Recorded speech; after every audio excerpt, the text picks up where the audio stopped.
Shalom. All praises to Yahweh, Ba'ashem Yahushua, Ba'ashem Harakakadash. Double honors to that elder apostles, the great millstone of wall. And shalom to all the brothers doing the work, centering truth. Pushing this word to full corner, shalom. Got this article on a Mediaite.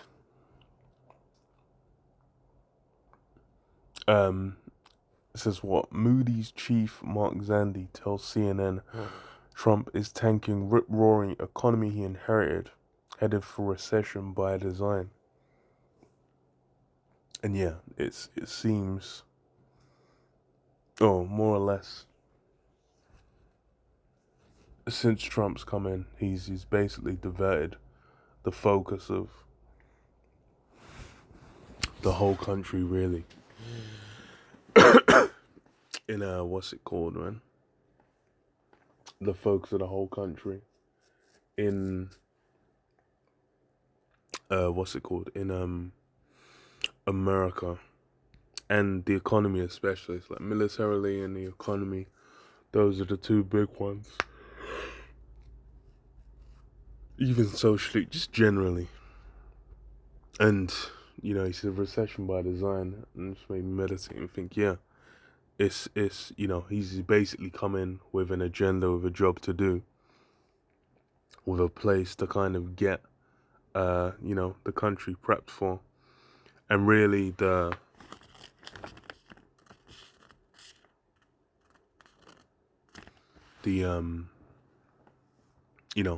place that is ready for that mark.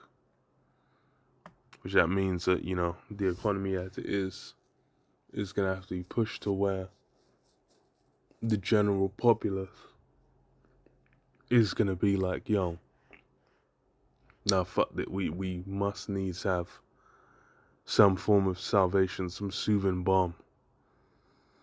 Says Moody's analytics chief economist Mark Zandi told CNN anchor Rachel Solomon that President Donald Trump inherited a rip-roaring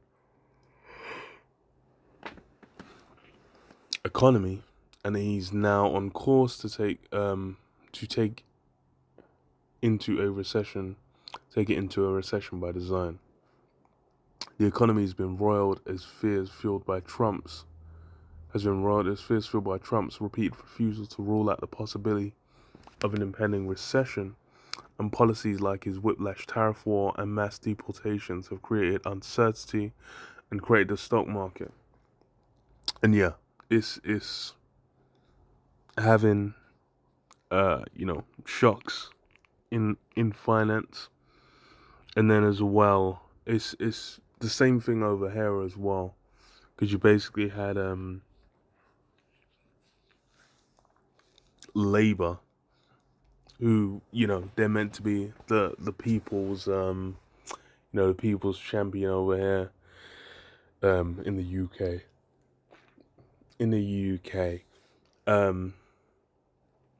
And then because of they've basically been stripping down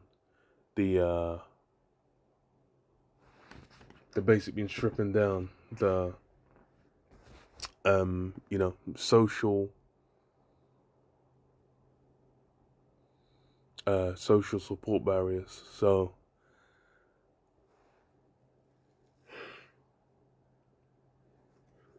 universal credit, basically, which is how benefit system or like social security or whatever would be the equivalent. Over here, they've basically been stripping it down, like disability benefits and whatnot, housing benefits, things that people are, and the state they're in is already stripped down from how the conservatives had it set up when the conservatives were in. That's something they're already stripping back on. And now Labour, which everyone was probably expecting them to expand on it or fortify it, they're stripping it down even more to where it's the way universal credit's set up, especially with inflation, is people have barely been able to get by. Most people aren't really getting by. Like, it doesn't give you enough to get by. But then what? They were, what do you call it? They were just kind of dealing with that. And, hoping it would get better. But it's the inverse. So it's both, the mother of the beast, or the mother of the horn, and in America as well. It's where it's fucked, and it's in a situation where they're looking to the government for that support, for some kind of structure or system that they can be like, okay, yeah, we can trust in that. Because we say in Wednesday's edition of CNN's Early Start, Solomon asked Zandy to weigh in on what he expects from the economy as markets await Federal Reserve Chairman Jerome Powell's decision on interest rates. Zandy noted the economy came into the year roaring, especially exceptionally strong, and echoed CNBC's Jim Cramer in saying that Trump is steering the country into recession of his own creation. Says fair point that he will be guarded as he often is, maybe even especially so now. We can safely assume they'll be asked by reporters about what they're seeing in terms of a possible recession. Mark, hopefully you can be less guarded with us. What are your expectations? What do you see? He says, yes, I'll do my best, Rachel. I have no loss for words when it comes to the economy. Look, the recession risks are uncomfortably high and they're rising. I think they're less than 50-50, but it really does depend on the president and what he does here. I think if he continues to push on the tariffs, like for example right now, there's a lot of talk about reciprocal tariffs. That's broad-based tariffs coming into effect in a couple of weeks. I think early up April. Yeah, I think most of them got pushed back, most of the products till April. So there'll be a shift. Says what if that actually happens and those tariffs stay in place for any length of time, a couple, 3, 4, 5 months. I think there's enough to push the economy into recession, given everything else that's going on. So this would be a really weird recession, right? I mean, it's a recession by design. The economy came into the year rip roaring, exceptionally strong, and we're pushing it in because of policy. It just doesn't feel like policy. That's been one of Esau's tools used since the Greeks, the Romans as well. That policy is a means by which Esau exercises his power to bring in what he desires, and then that draconian rule that's the end goal for the current society, to have that mark implemented, to have everyone underneath that new system, those that remain anyway. So policy is a exceptional tool to get there, because that's what it just doesn't feel like that's the direction we need to go. So I suspect the president and the administration will say, okay, enough already. But I don't see that with confidence, and those recession risks are high. And yeah, people are thinking like, oh, he wouldn't desire a recession. Thing is as well is this is just dealing with one aspect, the policy. When you get to military conflicts as well, further conflicts happening around the world, those things are then going to have an impact. It's just like you have now, where there's been a big push in Europe, talking about conscription and training up you know, young men to be prepped to go to war with Russia. Um, that's basically been uh, gone over a lot of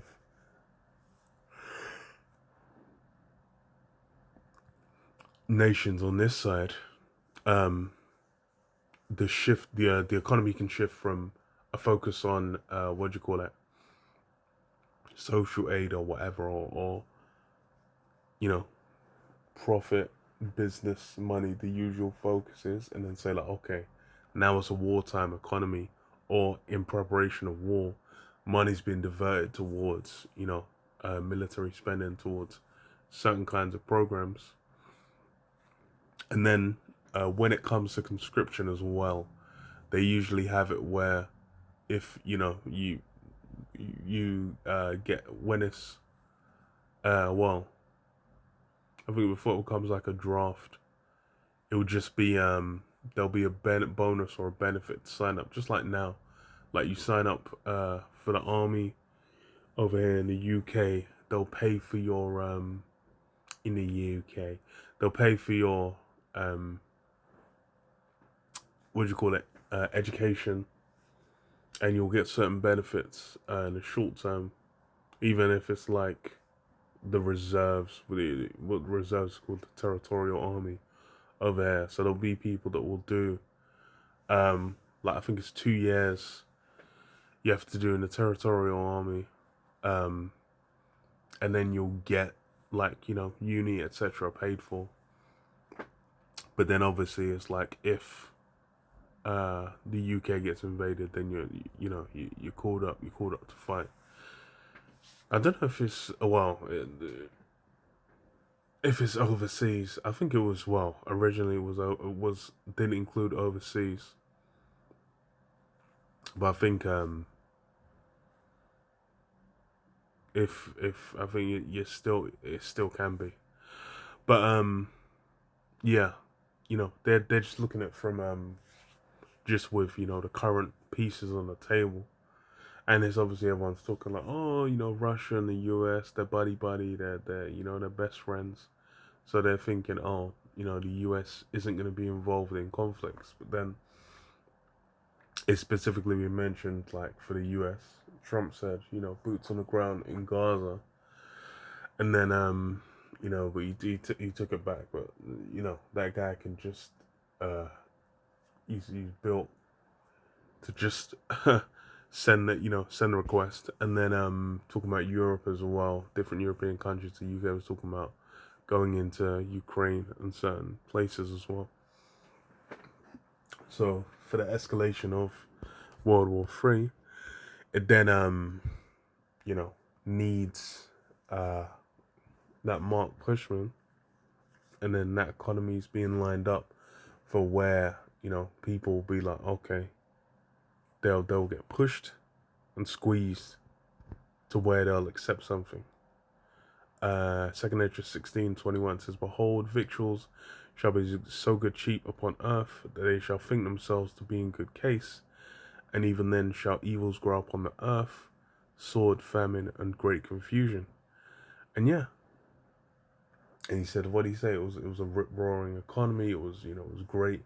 Everything was going good, and it's really for those at a certain kind of level, those who have a certain amount of wealth, certain amount of affluence. They're feeling like, yeah, shit's going good. It's the people on the bottom complaining about, oh, the price of eggs, the price of goods, or getting certain things. People on the top have been having a real good time. But then what is in the midst of that, that's when suddenly it'll just be like, oh, actually, what's going on? First Thessalonians 5:1 says, what? But of the times and seasons, brethren, ye have no need that I write unto you, for yourselves know perfectly that the day of the Lord so cometh as a thief in the night. For when they shall say peace and safety, then sudden destruction cometh upon them, as travail upon a woman with child, and they shall not escape. Yeah, it's that they're caught up in the midst of what do you call it, a conflict. they're thinking, oh, now's it's a lot. They don't realize it's a low. It's like a storm where you have the storm, you have the eye of the storm where it seems calm. Then you have the rest of the other side, the rest of the storm waiting. And then even with like Trump's presidency, you had Trump come in and start, being doing his Neroisms. Then you had the lull with Biden, where it seemed, oh, everyone's like, oh, America's back on track. America, but then he's back. He got back in, and then it's like you're feeling the force of the storm even more. Uh,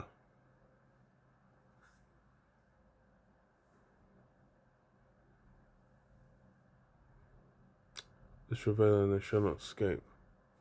But ye brethren are not in darkness, that day should overtake you as a thief.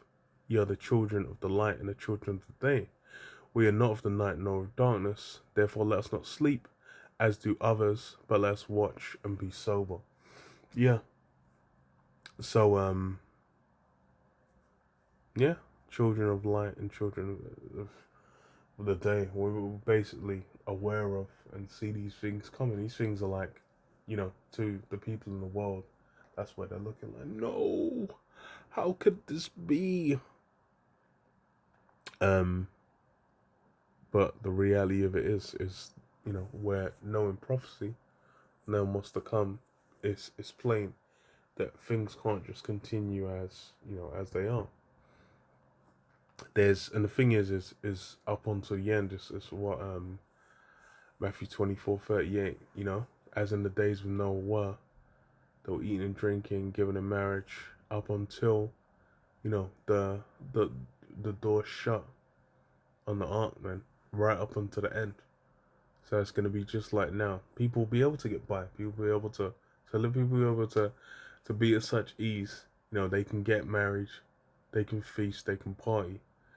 But then that doesn't then mean things are just gonna continue. Because Babylon was the same thing. Man was feasting. Was a Belshazzar took out the vessels from the temple, and then from then the writing was on the wall to where he didn't even last. It was what, that same night that the Persians came through and done him out. Huh. Yeah, I believe it was the same night.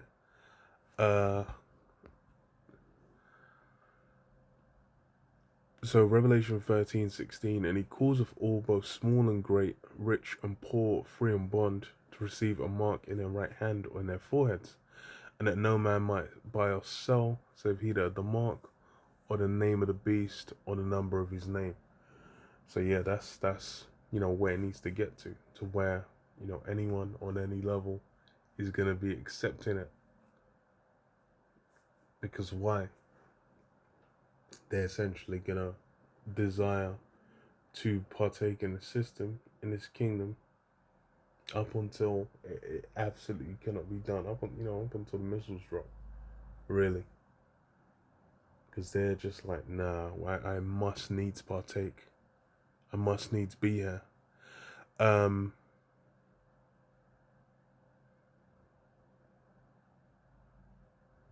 And it's really how, the extent it's gonna go to. Which is why, seeing the economy be fucked up, these rumors of all these things, it's all in line, man. Or where it's like, oh, these things must needs be. And it's really, people that vote for Trump thinking, oh yeah, he's gonna save this, save that. He's fighting the deep state. The truth of that is come out, man. All them guys that, were talking all that good smack. Lo and behold, man. Lo and fucking behold. But yeah, I'll leave it there. Sure, man. Sure, man.